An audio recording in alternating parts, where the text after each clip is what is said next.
Hi, my name is Shay Davis, and I did my internship at the kelp farm in Alaska called Royal Ocean Kelp. I worked with Thea Thomas, who is my mentor, to harvest kelp, and I also worked on an oyster farm for a little bit with some people at the Simpson Bay Oyster Company. And here's our experience. Hi, my name is Thea Thomas. I live in Cordova, Alaska. The name of my company is Royal Ocean Kelp Company. And my partner and I started a kelp farm 2 years ago, growing sugar kelp and ribbon kelp. And the whole idea was to grow kelp for food. Kelp can be used for all sorts of amazing things. It truly is an amazing plant. It can be used for biofuels. It can be used as an industrial additive in everything from ice cream to shampoo as a thickener, but it can also be used as in food. And so when Shay asked me if he could be an intern with my company, I was very excited because I knew that Shay loved to bake. And so I thought this would be a wonderful time where we could produce kelp powder and Shay could try it in several different recipes that he normally bakes. So what we have done twice since Shay has been here, we have gone out to the kelp farm, which takes us about a half an hour. It's outside of Cordova in Windy Bay, which is on Hawkins Island. We have harvested sugar kelp and ribbon kelp. We have brought it back to my warehouse where, well, first we blanched it in the kitchen, which is a process of dipping the kelp into boiling water and then setting it in a colander to drain. And then we took that kelp and we put it in just regular home dehydrators. And so we had 2 dehydrators going and eventually came up with this dry kelp, which is very crispy and tough.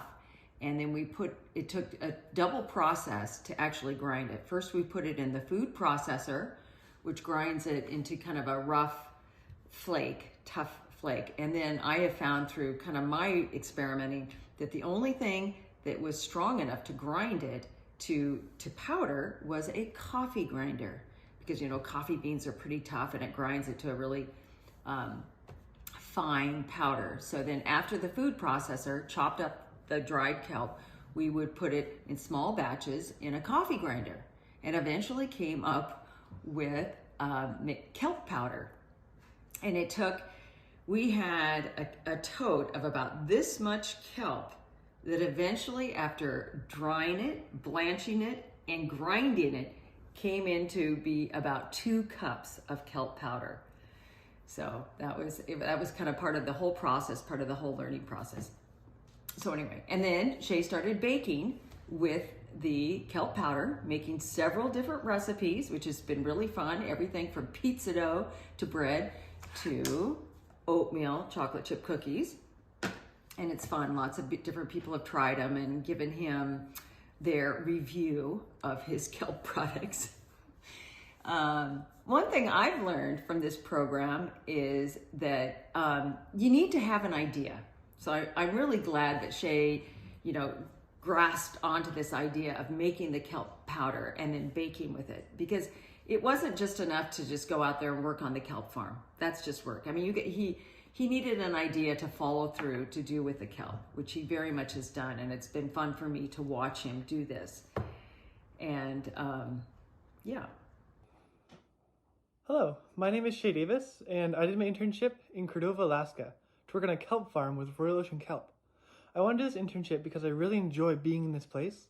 I have been interested in mariculture, which is like agriculture on the water, which also includes fish farming, for a long time, because it is a future focused in sustainable focused industry.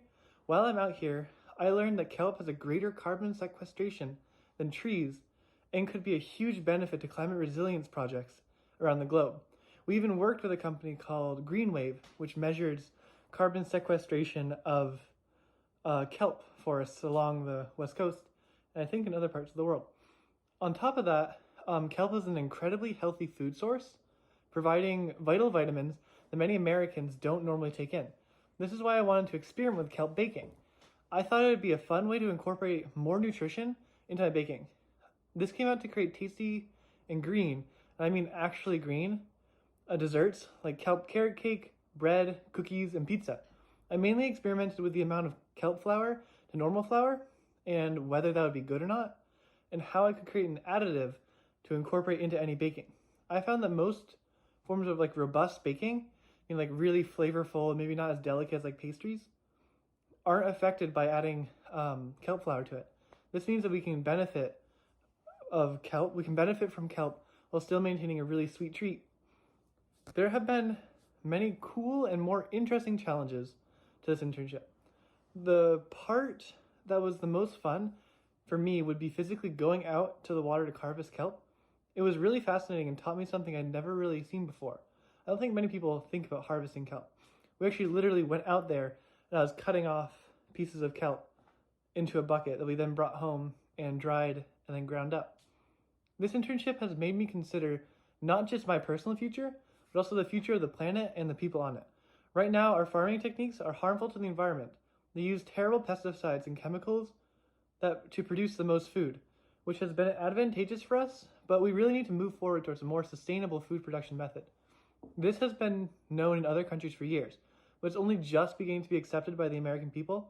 Japan and other Asian countries have been eating kelp for centuries, whereas the Europeans have secretly been adding it to everyday products. Kelp is a great example of something that's healthy and not just helpful to us, but the planet. It is part of the future in food. Thank you.